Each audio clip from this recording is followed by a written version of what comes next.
Assalamualaikum warahmatullahi wabarakatuh. Salam sejahtera untuk kita semua.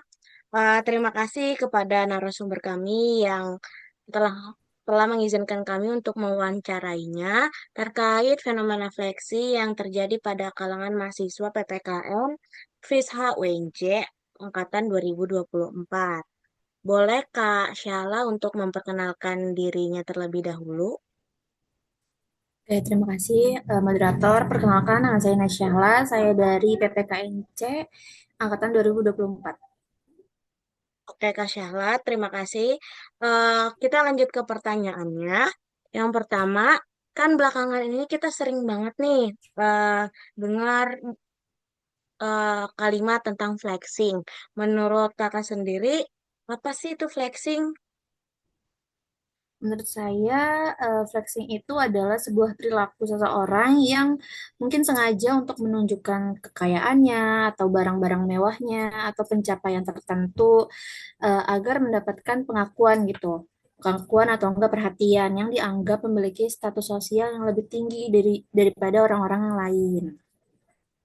Nah, setelah pengertian kakak ini, em, seperti apa sih citra, kesan, atau reputasi yang kakak bangun dan tunjukkan di depan teman-teman kampus terkait gaya hidup kakak sendiri? Mungkin citra yang aku bangun itu seperti menjadi pribadi yang sederhana, percaya diri, dan tetap bisa mengikuti perkembangan zaman, tapi tidak harus berlebihan atau menunjukkan gaya hidup yang terlalu berlebihan. Oh, jadi kayak biasa aja ya, Kak. Iya. Terus pertanyaan ketiga, biasanya momen seperti apa yang sengaja kakak bikin eh, untuk kakak tunjukkan ke teman-teman maupun diposting di media sosial dan apa sih alasannya untuk nunjukin itu? Mungkin momennya pas lagi kumpul ya sama teman-teman, terus pergi ke tempat-tempat baru atau hangout. Terus alasannya karena ya momen tersebut itu menarik buat diupload atau enggak dibagikan biar menjadi kenangan gitu, biar jadi arsip juga. Oke, pertanyaan berikutnya, apa ada perbedaan nih Kak antara kehidupan asli kakak yang ada di rumah dengan yang sengaja kakak tampilkan di lingkungan pertemanan? Ada perbedaan nggak Kak? Kalau perbedaan sebenarnya ada sedikit. Mungkin di lingkungan pertemanan biasanya tuh cenderung lebih nampilin sisi-sisi yang baik gitu ya. Maksudnya yang terbaik gitu. Sedangkan kalau di rumah ya aku kayak sederhana aja gitu, biasa aja, apa ada aja. Oh, jadi kalau di rumah in real life banget lah ya Kak. Iya. Eh, Nah, pertanyaan berikutnya nih Kak, saat melihat teman dekat yang mempunyai barang baru atau mahal atau gaya hidupnya ini mewah, apa yang biasanya Kakak pikirkan lalu dijadikan sebuah perbandingan dengan diri sendiri? Mungkin kalau lihat teman-teman punya barang baru atau mewah tuh buat aku jadiin motivasi sih. Dia bisa kayak gitu, mungkin nanti ke depannya aku harus bisa kayak gitu. Tapi bukan sebagai patokan juga ya. Ya buat motivasi diri sendiri aja. Oh, kayak untuk rajin nabung gitu ya Kak. Iya. Nah, pertanyaan berikutnya kan eh, jika ada pengaruh dari aksi pamer yang dilakukan teman-teman Kakak nih, eh, apakah itu berpengaruh terhadap rasa percaya diri kakak atau penilaian terhadap kondisi ekonomi kakak sendiri?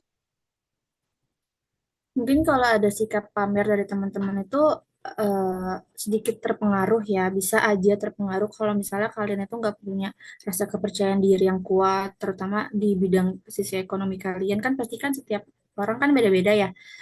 Terus dengan nyikapin itu tuh biasanya kayak ya udah jadi diri sendiri aja. Jadi kakak tetap pada diri sendiri. Iya. Kemudian pertanyaan berikutnya, eh, kapan sih atau dalam situasi seperti apa kakak ini ngerasa pengen ikut nih gaya hidup atau pencapaian yang didapati oleh teman kakak? Mungkin seiring berjalannya waktu aja kali ya, sesuai kemampuan diri sendiri juga kan, pasti kita juga nggak bisa maksa untuk jadi kayak teman kita, maksudnya kayak dia punya, kita harus punya, kayak gitu. Oh, oke Kak. Terus kan di dalam lingkungan pertemanan kakak nih, apakah ada aturan yang tidak tertulis seperti standar gaya hidup atau apa yang harus diikutin agar dianggap setara atau kompak, Kak? Ada gak? Menurut aku sih ada ya aturan tidak tertulis dalam beberapa lingkungan pertemanan gitu. Misalnya kayak mengikuti tren-tren tertentu biar dianggapnya tuh nyambung atau klop nih bisa temenan sama mereka kayak gitu. Biasanya sih di dalam circle atau enggak kelompok pertemanan. Oh, berarti seperti itu. Terus kakak punya gak nih pengalaman terkait merasa terpaksa untuk ikut bermain di tempat mewah atau membeli sesuatu agar dilihat setara dengan teman-teman kakak? Eh, beberapa waktu maksudnya nggak sekarang-sekarang ya, waktu dulu tuh kayak pernah deh merasa kayak duh gak enak deh kalau mau ikut, sedangkan mereka kayak gini, maksudnya kayak hedon gitu, ngikutin tren banget. Tapi takutnya tuh ya namanya takut disangkanya tuh kita nggak gaul atau nggak ngikutin gaya hidup mereka, nggak ngikutin yang lagi tren kayak gitu. Ada, Takut pernah. takut ya gitu, Kak. Oke. Hmm. Kemudian menurut kakak apa yang akan terjadi jika di lingkungan pertemanan kakak ini kakak memutuskan untuk tidak mengikutkan standar hidup mereka? Mungkin di hubungan pertemanan bisa sedikit berubah ya, apalagi kan mereka jadi kayak sering insecure gitu, mereka lebih tinggi atau enggak, dia pokoknya insecure. Tapi kalau misalnya teman yang benar-benar teman itu ya tetap menerima apa adanya menurut saya. Oke, Kak. Nah, terus dari kebiasaan flexing ini, apakah ada dampaknya terhadap suasana atau keharmonisan di dalam lingkungan pertemanan, Kak? Menurut kakak sendiri? Menurut aku pasti ada ya dampaknya flexing ini, karena bisa nimbulin rasa iri, rasa persaingan sosial gitu kan. Terus juga bikin hubungan pertemanan juga kurang nyaman, jadi satu sama lain tuh kayak kurang rasa percaya dirinya tuh nggak ada gitu di dalam pertemanan itu. Pasti ada Oke, dampaknya. oke. Terus, apa nih yang kakak lakuin supaya tetap bisa mengikuti alur pertemanan dan nyaman berteman dengan mereka yang kondisi ekonominya atau gaya hidupnya mungkin berbeda jauh dengan kakak nih? Mungkin jadi diri sendiri kali ya. Yang pasti harus jadi diri sendiri sih. Gak ngikutin standar hidup orang lain juga. Oh, berarti tetap jadi diri sendiri, Kak.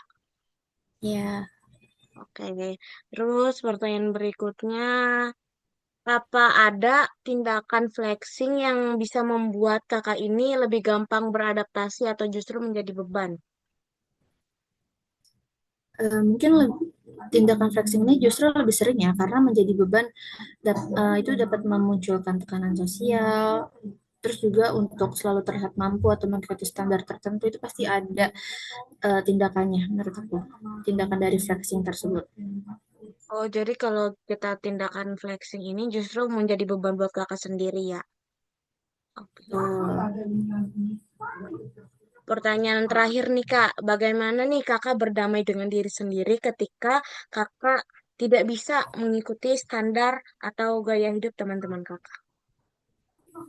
Yang pertama itu harus tetap bersyukur apa yang dikasih Tuhan, terus juga memahami kemampuan diri sendiri, memahami semua ekonomi diri sendiri, dan menyadari bahwa nilai seseorang itu tidak ditentukan dari barang mewah ataupun gaya hidup mereka, tapi dengan kecerdasannya ataupun kesopan santunannya. Menurut aku kayak gitu. Oke Kak, terima kasih ya Kak atas waktu dan kesempatan yang telah diberikan. Saya tutup. Wassalamualaikum warahmatullahi wabarakatuh. Waalaikumsalam warahmatullahi wabarakatuh.